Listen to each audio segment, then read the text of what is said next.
Halo, selamat malam semua. Berjumpa kembali dengan saya Erwin Supandi di Market Review pada perdagangan tanggal 31 Agustus 2020. Hari ini marketnya berdarah-darah ya. Tiba-tiba saja langsung dihajar minus 2,02%. Wah, padahal tadi pada perdagangan pagi hari sempat bagus ya.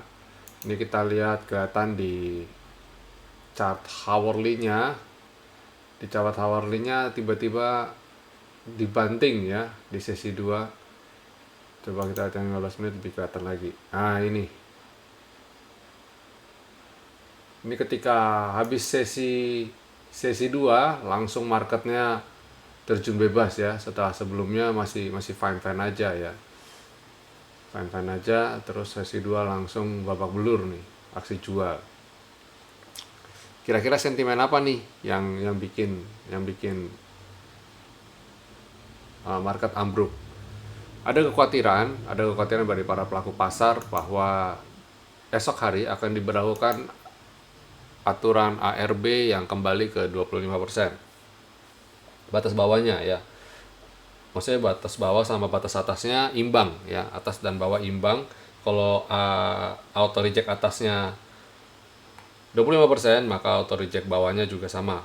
25 minus 25% juga. Dan tentu saja ada sentimen negatif ya, bahwa ada potensial untuk bikin resesi ya. Indonesia akan masuk ke dalam jurang resesi mengikuti negara-negara lain. Kalau saya bilang lebih ke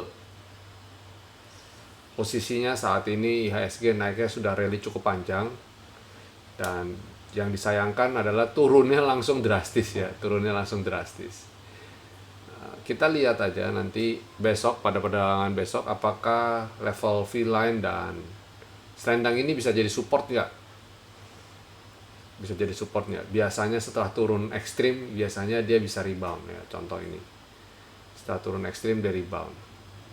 Ini pun sama, ketika turun ekstrim rebound. Saya nggak tahu besok apakah bisa rebound atau mungkin dia bisa turun sampai ke level ini dulu ya, baru kemudian rebound. Tapi yang penting di sini adalah kita siap dulu. Nah, teman-teman tadi di grup premium semua sempat taking profit ya. Kita sempat taking profit, jualan. Saya pribadi juga beberapa kena trailing stop ya. Kita kena trailing stop. Dan ini sekarang kita justru lagi menunggu kapan waktunya untuk re-entry ya. Hari ini asing membukukan net sell minus 1,9 triliun ya.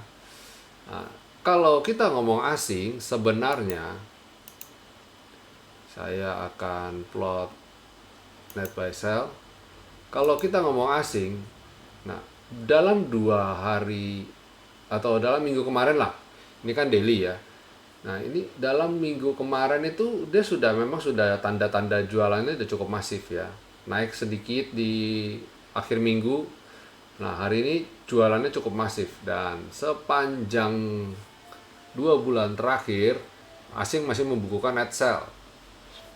Kalau kita lihat weekly-nya masih sama ya, masih sama. Jadi ketika ini naik, dimanfaatkan oleh asing untuk keluar dari market. Nah, saat ini kalau lihat weekly-nya sih simple ya. Dia nggak bisa break out dan bertahan di atas skyline. IHSG saat ini saya lihat peluang untuk koreksi menuju ke selendang ini cukup besar.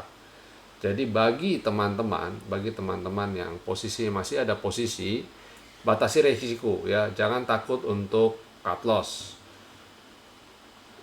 Saya bukan berarti besok harus cut loss semua, tapi kalau trading plan yang mengharuskan Bapak Ibu harus mengambil keputusan, walaupun pahit, walaupun sakit, tapi sebaiknya kita disiplin ya,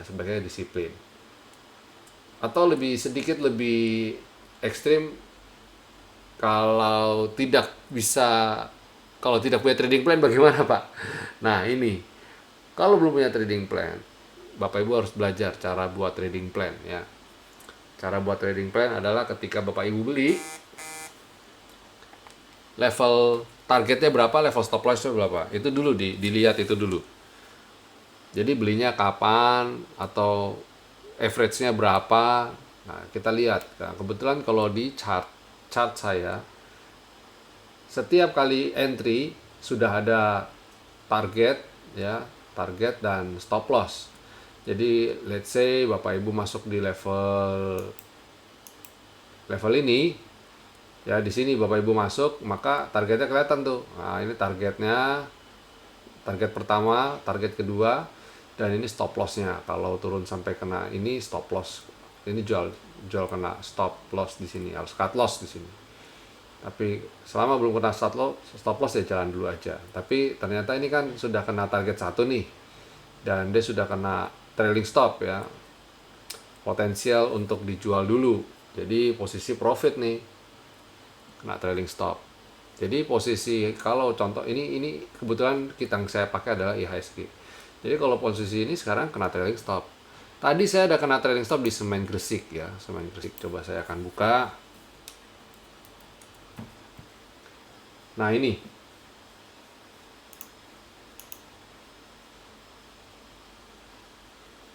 kena trailing stop di Semen Gresik. Begitu dia turun sampai 10.400, crash, langsung kejual punya saya. Selamat ya. Walaupun dia penutupan kembali naik ke atas 10.55, tapi pada waktu dia turun sampai ke 10.200, saya tenang-tenang aja ya, saya tenang-tenang aja karena udah taking profit di sini. Jadi saya ini tinggal tunggu momentum untuk re-entry lagi di Semen Gresik ya. Nah, itu nyamannya kalau kita trading dengan menggunakan trading plan.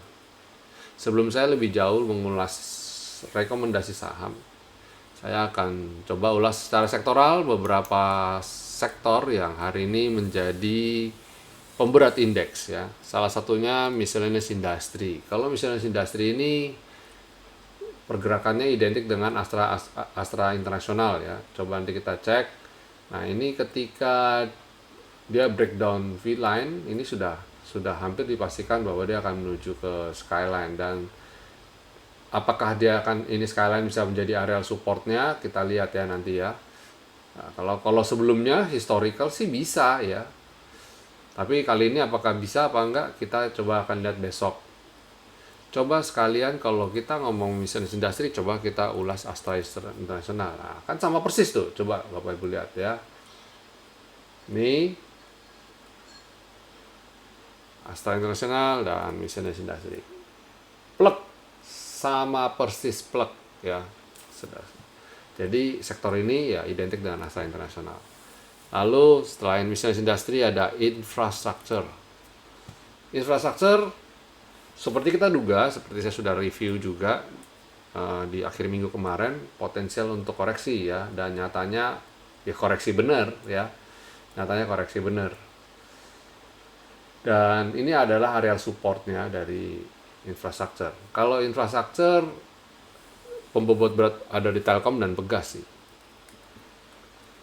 Nah, mirip kan sama Telkom sama tadi infrastruktur.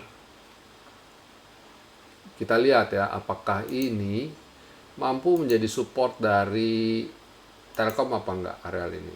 2850. Kalau bisa rebound, ya spek buy dengan target 3000 dulu aja. Atau kalau enggak 2930 kalau nggak berani terlalu tinggi. Kalau dari level ini ke 2930, 2,4%, lumayan lah untuk teknik nangkap pisau jatuh. Oh ya, saya sudah ada buat video. Kayaknya saya cek apakah sudah saya share ya ke publik untuk umum. Untuk member VIP kita udah ajarkan teknik menangkap pisau jatuh ya. Bagaimana cara trading dengan kondisi market lagi koreksi seperti ini. Udah kita ajarin. Oke, selain ini finance, coba kita cek finance. Yap, finance pun pullback. Tidak mampu breakout ini, langsung dia turun lagi. Ya. Nah, ini kayaknya belum nutup gap pula nih. Saya yakin belum nutup gap Apa sudah? Coba cek. Atasnya high-nya 1232,087, sedangkan ini low-nya 1233. Ya, masih belum nutup gap. Masih belum nutup gap. Jadi masih ada potensial gap kecil. Ya. Ya. Ini lagi pullback. Nah, kita lihat sektor finance apakah bisa rebound di areal ini. Nah, tadi beberapa ada yang masuk di grup tanya apakah Bank BRI dan Bank BCA sudah boleh serok. Coba kita cek Bank BCA dulu. Wah, Bank BCA sekarang lagi di support nih. Beberapa kali Selendang mampu menjadi supportnya. Apakah kali ini mampu juga kah? Kita tunggu besok. Kita tunggu besok ya. Apakah BCA bisa jadi support? Selain itu ada BBRI. Nah, BBRI juga ada di area support. Ini garis-garis ini saya sudah gambarkan sebelumnya ya, Bapak Ibu. Jadi silakan nonton video-video saya sebelumnya. Bagaimana gambar saya ini bisa jadi support dan resisten yang relevan ya. Jadi trading itu santai. Ini jadi support resisten yang terdahulu aja masih kita pakai ya. Kalau besok masih turun lagi, kita cegatnya di V-line aja, udah nawar. Enak kok. Trading santai, laba maksi ya. Jadi buat saya trading itu simple aja. Tinggal besok set antri beli gitu di sini kalau masih koreksi lagi gitu. Belinya bertahap. Lalu ada apa ya? Oh, basic industry kayaknya bagus nih. Coba cek. Nah, yang paling nggak terlalu signifikan tuh basic industry, masih tertahan di areal skyline ya, potensial masih naik. Hari ini basic industry cukup bagus ya, ada Java, Cepin yang masih tertahan, walaupun yang lain juga ambles juga. Lalu mining, sektor mining bagaimana? Sektor mining ya koreksi juga, tapi nggak sedahsyat itu tadi dua sektoral tadi, tiga sektoral tadi maksud saya. Nah, ini tertahan juga di support nih. Apakah Selendang bisa mampu menjadi supportnya apa enggak? Kita lihat besok juga ya. Nah, ini semua pada di support semua nih. Pantesan tadi teman-teman kita pada semangat mau beli. Ternyata sudah pada di support. Lalu trade. Nah, trade pun sama ya. Nah, enak banget kalau sudah punya sistem dan sudah kita ada trading based on sistem itu. Kita tinggal lihat aja, analisa cepet kan. Nah, lagi tertahan nih, besok spec buy, nah, gitu, enak kok. Agriculture, typo. Agriculture tertahan nih, rapi banget nih dia nih. Kayaknya agriculture boleh dilirik untuk besok karena dia tertahan, cukup strong nih. Tertahan di Selendang, rapi banget. Apakah iya? Coba cek Astra Agro Lestari. Oh iya, menarik untuk dicermati Astra Agro Lestari. Lalu LSIP, LSIP juga lagi disupport nih. Tapi dia slow but sure, pelan-pelan ya. Slow tapi kayaknya trennya masih cukup bagus nih LSIP. Oke, itu dulu market review dari saya. Tidak terasa waktu juga yang memisahkan kita. Jangan lupa untuk diklik like dan subscribe akun YouTube ini, channel ini. Dan apabila Bapak Ibu mendapatkan manfaat dari video-video saya, silahkan di-share dan bantu saya untuk mempromosikan video ini. Besar harapan saya besok marketnya bisa rebound dulu ya. Jadi kita bisa ada napas sedikit. Oke? Stay safe semua, stay healthy, and God bless you all.